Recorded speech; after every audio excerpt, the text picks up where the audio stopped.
Hello नमस्कार जय जगन्नाथ। आज आउ गोटे नुआ रेसिपी नहीं आसी आज आनी मकर संक्रांति जंता पोड़ पिठा। चलते वीडियो स्टार्ट करिया।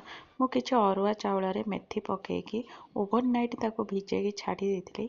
ताको बाटिकी 4 ରୁ 5 घंटा पर्यंत छाड़ी देइथिली।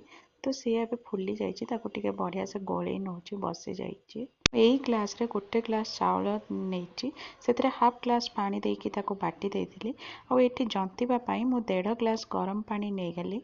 पानी टी फुटी गला परे मु सेतरे किछि गुड़ देदेवी मिठा देखिकी।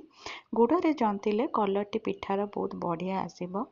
तो ये स्वाद हिसाब से मुझे लुण नहीं गली। मुझे हाफ स्पून रु कम टिके बेकिंग पाउडर ताठू कम टिके खाइबा सोडा नहीं। नड़िया किछि कोरिकी किछि छेना आ छोट छोट काटिकी नड़िया किछि नहीं जाइछि।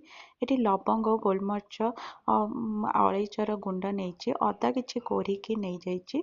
आ किछि खाइबा कर्पूर नहीं। तेजपत्र को छोट छोट काटिकी नहीं जाइछि। ताको नेले बासना भल आसीबो। तो ये मो आण को देदेली जंतिबा पई। धीरे ये सीम रे ही मु जंतीबी। देखिए जंतुणी मोर रेडी हो गलानी। तो एबे कौन करी गोटे स्पून मु गुआ घी देदेवी। तार बासना जंता पिठार बहुत ही बढ़िया आसीबो। और जो तली चाउलटी लगुच आ लगनी बढ़िया से गोटे डो टाइप आमर हो। ये जंतुणी मोर रेडी हो गलानी।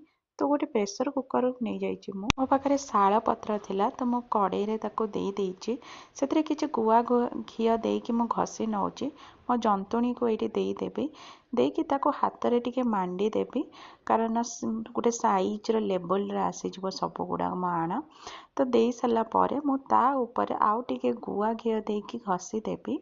घसी सारा पर आउ दीटा पत्र शाल पत्र मु ता ऊपर देकी ताको कभर मारिदेवी। कभर मारिकी मु तार सीटी काढ़ीदेवी प्रेसर कुकर ताको एकना सीम रे ही मु घंटा रु 1.5 घंटा पर्यंत बसैबी। टिके टाइम लागिबो चाउल जंता पिठा पोड़ पिठाटी 1.5 घंटा बसैला पर देखि पारथिबे केते बढ़िया कलर आसी जाइछि पिठार।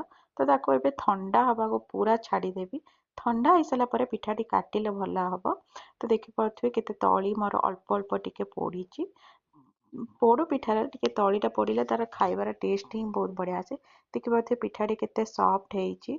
मोर तो मकर संक्रांति पई पिठा रेडी हो गला जंता पोड़ पिठा। मो वीडियोटी जदि आपण मानकु भल लागे ताले लाइक